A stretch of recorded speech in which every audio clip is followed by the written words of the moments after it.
घने जंगल के बीच में राजा नाम के एक शानदार बाघ और लूना नाम की एक दयालु भेड़ के बीच एक अप्रत्याशित प्रेम कहानी सामने आई।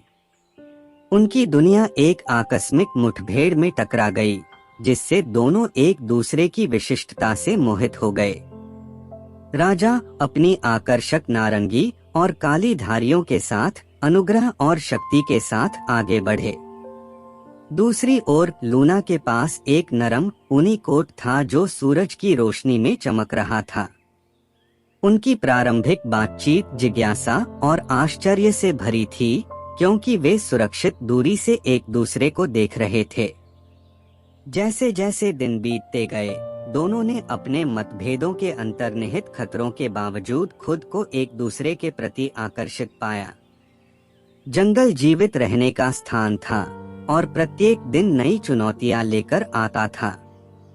भयंकर शिकारी राजा को अपनी शिकारी प्रवृत्ति को दबाना पड़ा, जबकि लूना को अपने झुंड की सुरक्षा से परे उद्यम करने का साहस जुटाना पड़ा।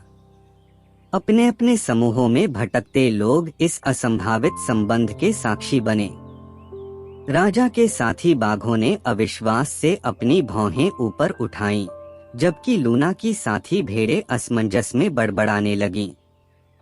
हालांकि दिल वही चाहता है जो वह चाहता है, और राजा और लूना गुप्त रूप से गहरे पत्तों में मिलते रहे। उनका प्यार चांदनी आकाश के नीचे साझा किए गए क्षणों और सरसराती पत्तियों में फुसफुसाती बातचीत के माध्यम से खिल उठा।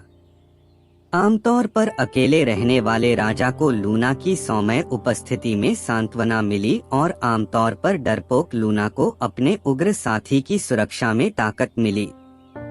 उनकी गुप्त मुलाकातें जंगल की किंवदंती बन गईं, प्यार की एक ऐसी कहानी जो उम्मीद की सीमाओं को पार कर गई। फिर भी चुनौतियां कायम रहीं। राजा की शिकारी प्रकृति हमेशा एक खतरा बनी रही, और लूना की भेद्यता को नजरअंदाज नहीं किया जा सका। एक दिन जब जंगल एक दूर के तूफान की आवाज से गूंज उठा, राजा और लूना को एक निर्णायक क्षण का सामना करना पड़ा। लूना के झुंड की गंध से आकर्षित शिकारियों का एक समूह भूखी आंखों से उनके पास आया। लूना के प्रति वफादारी और अपनी तरह की प्रवृत्ति के बीच उलझा हुआ राजा सबसे आगे खड़ा था। लूना ने खतरे को भांपते हुए बहादुरी से आगे कदम बढ़ाया। उन्होंने समझ और सद्भाव की अपील करते हुए भटक रहे लोगों को संबोधित किया। हर कोई आश्चर्यचकित रह गया जब शिकारियों ने लूना की विनती की ईमानदारी को सुनकर उनकी बात सुनी। तूफान गुजर गया और जंगल ने अपनी सुरीली लय फिर से शुरू कर दी। राजा और लूना के प्यार ने न केवल उम्मीदों को खारिज कर दिया, बल्कि जंगल की गतिशीलता में बदलाव के लिए भी प्रेरित किया। एक बार विभाजित समूहों को समान आधार मिला, और विभिन्न प्रजातियों के स्ट्रगलरों ने सहअस्तित्व में रहना सीखा।